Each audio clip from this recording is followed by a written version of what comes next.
নমস্কার, নববার্তা বাংলা নিউজে সবাইকে স্বাগত জানাই। আজকের সংবাদ শিরোনাম: 1000 থেকে 1500 আর 1200 বেড়ে হল 2000। বছরের শুরুতেই লক্ষ্মীর ভান্ডার নিয়ে বিরাট ঘোষণা মমতার মন্ত্রীর। তোলপাড় বাংলা জুড়ে। বন্ধু কেজরির মুখ থুবড়ে পড়ায় বিরাট চাপ বাড়ল মমতার। নেপথ্যের কারণ জানলে অবাক হবেন। নবম শ্রেণীর ছাত্রীকে ধর্ষণের চেষ্টা, বারুইপুরে অভিযুক্তের বাড়ি ভাঙচুর ও আগুন ধরিয়ে দিল স্থানীয়দের। বিজেপির স্টলে সাসপেন্ডেড সিপিএম নেতা তন্ময় ছবির জন্য দিলেন পোজ। চাঞ্চল্য বাম শিবিরে। কে এই প্রবেশ বর্মা, যার কাছে হারতে হলো অরবিন্দ কেজরিওয়ালকে? জানুন চমকপ্রদ আপডেট। সিনেমায় কাজ পাইয়ে দেওয়ার টোপ। পরিচয় গোপন করে যাদবপুরে 2 তরুণীকে ধর্ষণ। দক্ষিণবঙ্গে জাঁকিয়ে শীত, এরই মাঝে টানা 2 দিন বৃষ্টি।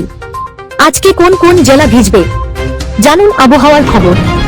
সংবাদ শিরোনামগুলো শুনছিলেন, এবার জানাবো পুরো সংবাদ।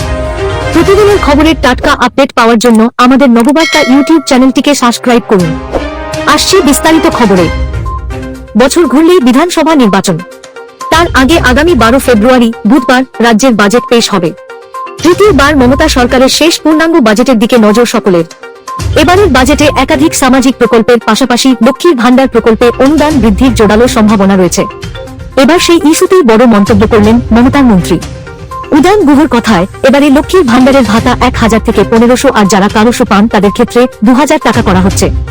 গতকাল কোচবিহার উত্তর বিধানসভার বাকালির মঠ পঞ্চায়েত সমিতির মাঠে বিধানসভা ভিত্তিক কর্মী সভায় যান উদয়নবাবু।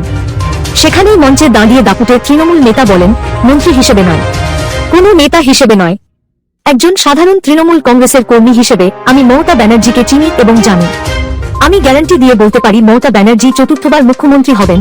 এদিকে দিল্লিতে বিজেপি সরকার ক্ষমতায় আসার পর গতকাল শুভেন্দু অধিকারী বলেন, লক্ষ্মীর ভান্ডারে 1000 টাকা দেয় রাজ্য, বাজেটে 1500 হবে। বড় প্রতিশ্রুতি দিয়ে শুভেন্দুবাবু আরো বলেন, বাংলায় আমরা ক্ষমতায় এলে 3000 টাকা করে দেব লক্ষ্মীর ভান্ডারে। সব জায়গায় গেরুয়া, বাকি শুধু বাংলা। দিল্লিতে বিজেপিকে ঢালাও ভোট, বাংলাতেও তাই করতে হবে। রাজধানী আজ গেরুয়া। বিজেপি কর্মীদের উল্লাসে ফেটে যাচ্ছে গোটা দিল্লি। দীর্ঘ 26 বছর পর দেশের হৃদয়ে পট পরিবর্তন। ক্ষমতায় ফিরছে বিজেপি। আজই সন্ধ্যায় সদর দপ্তরে যাবেন প্রধানমন্ত্রী নরেন্দ্র মোদী। সবথেকে তাৎপর্যপূর্ণ বিষয়, খোদ পরাজিত হয়েছেন আপ প্রধান অরবিন্দ কেজরিওয়াল। নয়াদিল্লি কেন্দ্র থেকে বিজেপির কাছে লজ্জার হার হয়েছে তার। 1998 সালের পর দিল্লিতে সরকার গড়ার পথে বিজেপি। 26 বছর পর ফের দিল্লির মসন্দে পদ্মশিবির। ফলে জাতীয় রাজধানী সহ তার আশপাশের রাজ্যগুলির রাশ বিজেপির হাতে। দিল্লিতে শক্তিশালী কেজরিওয়ালের দলের পরাজয় একদিকে যেমন বিজেপি বিরোধী রাজ্যের সংখ্যা কমল, তেমনি বড়সড় ধাক্কা খেল ইন্ডিয়া জোট। ধাক্কা তৃণমূলেরও। রাজধানীতে কেজরিওয়ালের আম আদমি পার্টির হারে বঙ্গ শাসক দল তৃণমূলেরও উদ্বেগ বাড়ল বলেই মতো রাজনৈতিক বিশেষজ্ঞদের একাংশের। কেজরি জমানায় সরকারি টাকায় জনগণের জন্য একাধিক সুবিধার ঘোষণা করা হয়েছিল। 200 ইউনিট পর্যন্ত বিদ্যুৎ বিলে ছাড় থেকে মহিলাদের বিনামূল্যে বাস যাত্রা সহ পুরোহিতদের মাসে 18,000 টাকা ভাতার ঘোষণাও করেছিল আপ। তবে সবই জলে। খয়রাতির রাজনীতি যে মানুষ এখন আর চাইছে না, তা স্পষ্ট দিল্লিতে আপের পরাজয়। এদিকে বিরোধীরা বারে বারে দাবি করে এসেছে, মমতা সরকারের ভোটবাক্স ভরেছে একাধিক প্রকল্পে সাহায্যের মাধ্যমে। লক্ষ্মীর ভান্ডার সহ একাধিক সামাজিক প্রকল্পই তৃণমূলের জয়ের নেপথ্যে মূল কারণ।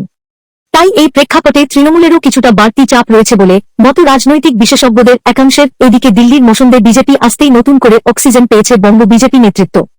2026-এ বাংলায় তৃণমূলকে সরিয়ে ক্ষমতা দখল করবে বিজেপি, আত্মবিশ্বাসী শুভেন্দু অধিকারী, সুকান্ত মজুমদার, সৌমিত্র খাঁ সহ রাজ্য নেতৃত্ব।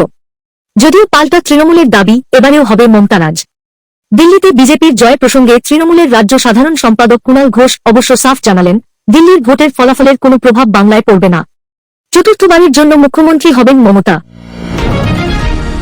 নাবালিকাকে তুলে নিয়ে গিয়ে ধর্ষণের চেষ্টা হয়েছিল। ওই নাবালিকার মা মেয়েকে খুঁজতে গিয়ে অকুস্থলে এসে পড়ায় পালায় অভিযুক্ত 2 যুবক। শুক্রবার রাতে ওই ঘটনা হয়।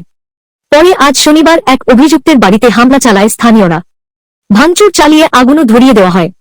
স্থানীয় সূত্রের খবর, বৃন্দাখালী পঞ্চায়েতের নাথপাড়া এলাকায় ওই নবম শ্রেণীর ছাত্রীর বাড়ি। শুক্রবার সন্ধ্যায় বাড়ি থেকে কিছুটা দূরে একটি দোকানে গিয়েছিল সে। অভিযোগ, দোকান থেকে ফেরার পথে স্থানীয় মাছপুকুর গ্রামের 2 যুবক তার পথ আটকায়। নাবালিকার মুখ চেপে এলাকার এক নির্মীয়মান বাড়িতে তুলে নিয়ে যায় তারা।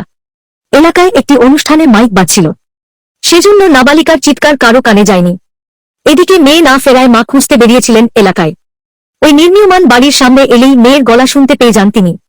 ওই মহিলাকে দেখে সেখান থেকে পালিয়ে যায় অভিযুক্তরা। বাড়ি ভাঙচুর করে আগুন লাগিয়ে দেওয়া হয়। খবর পেয়ে বারুইপুর থানার আইসি সৌমজিৎ রায় বিশাল পুলিশ বাহিনী নিয়ে ঘটনাস্থলে যান। পরিস্থিতির গুরুত্ব বুঝে এলাকায় যান বারুইপুর মহকুমার পুলিশ আধিকারিক অতীশ বিশ্বাস। গ্রেপ্তারের আশ্বাস দিয়ে পুলিশ ওই এলাকার পরিস্থিতি শান্ত করে। বারুইপুর পূর্ব বিধানসভার বিধায়ক বিভাস সর্দারও ঘটনাস্থলে যান।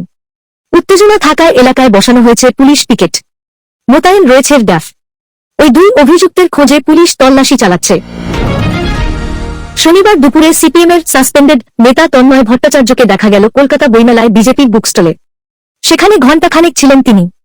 বিজেপির মুখপত্র ভারতীয় জনবার্তার স্টলের ভেতরে থাকা প্রধানমন্ত্রী নরেন্দ্র মোদী, জেপি নাড্ডা থেকে শুভেন্দু ও সুকান্তদের ছবির সামনে রীতিমতো পোজ দিয়ে দাঁড়িয়ে বিজেপি নেতাদের সঙ্গে ছবিও তুললেন তন্ময়। কয়েকটি বইও কিনলেন। সিপিএমের প্রতীক আঁকা লাল টুপি মাথায় দিয়ে এদিন বিজেপির বুকস্টলে গিয়ে দীর্ঘ 1 ঘণ্টা কাটিয়ে ছবি তুলে তন্ময় আলিমুদ্দিনকেই যে বার্তা দিতে চেয়েছেন তা স্পষ্ট। গেরুয়া শিবিরের বুক স্টলে সিপিএম নেতার চলে যাওয়া নিয়ে রাজনৈতিক মহলে জল্পনা তুঙ্গে।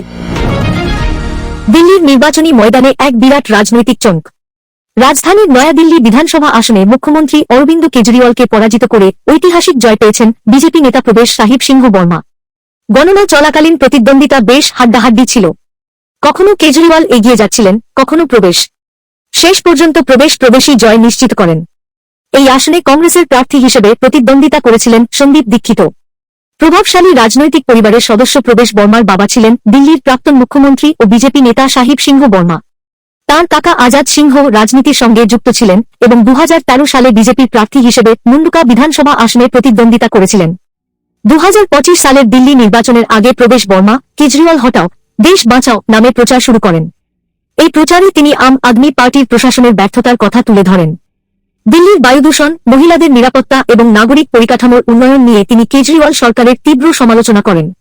বিশেষ করে যমুনা নদীর জল দূষণমুক্ত করার প্রতিশ্রুতি পূরণ না হওয়ায় আপ সরকারকে কাঠগড়ায় দাঁড় করান তিনি। নতুন দিল্লি বিধানসভায় এই জয়ের ফলে প্রবেশ বর্মা দিল্লির রাজনীতিতে এক গুরুত্বপূর্ণ অধ্যায় শুরু করলেন। এখন দেখার তাঁর এই জয় দিল্লির রাজনৈতিক সমীকরণে কি পরিবর্তন আনে। যাদবপুরে 2 তরুণীকে ধর্ষণের অভিযোগ উঠল 2 জন ব্যবসায়ীর বিরুদ্ধে। যাদবপুর থানায় শুক্রবার রাতে এফআইআর দায়ের হয়েছে। তার ভিত্তিতেই এক অভিযুক্তকে গ্রেপ্তার করেছে পুলিশ। অভিযোগ, সিনেমায় কাজ পাইয়ে দেওয়ার নাম করে নিজেদের পরিচয় গোপন রেখে নির্যাতিতাদের সঙ্গে আলাপ করেন 2 অভিযুক্ত। এরপরে ওই 2 তরুণীকে বেশ কয়েকবার তারা ধর্ষণ করেন বলে অভিযোগ। আরও অভিযোগ, ধর্ষণের বিষয়টি গোপন রাখার জন্য নির্যাতিতাদের হুমকিও দেন অভিযুক্তেরা। শেষ পর্যন্ত নির্যাতিতাদের পরিবারের তরফে যাদবপুর থানায় এফআইআর দায়ের করা হয়। তার ভিত্তিতে একজনকে গ্রেপ্তার করেছে পুলিশ। শনিবার তাঁকে পুলিশি হেফাজতে পাঠানোর নির্দেশ দিয়েছে আদালত। অন্য অভিযুক্ত এখনও অধরা। এবার নজর রাখব আজকের আবহাওয়ার খবরে। আজ ভরপুর শীতের আমেজ থাকবে দক্ষিণবঙ্গে। উইকেন্ডে জমিয়ে শীতের ফিল হবে, তবে ছন্দপতন হবে খুব শীঘ্রই। আবহাওয়া অফিসের আপডেট, মঙ্গলবার থেকেই রাজ্যে 2 থেকে 4 ডিগ্রি তাপমাত্রা বাড়বে। সোমবার থেকেই ফের পারদ চড়তে পারে। নতুন সপ্তাহে কেমন থাকবে আবহাওয়া? রেলও সম্পূর্ণ আপডেট। গত 2 দিনে হুড়মুড়িয়ে তাপমাত্রা নেমেছে কলকাতা সহ দক্ষিণবঙ্গে।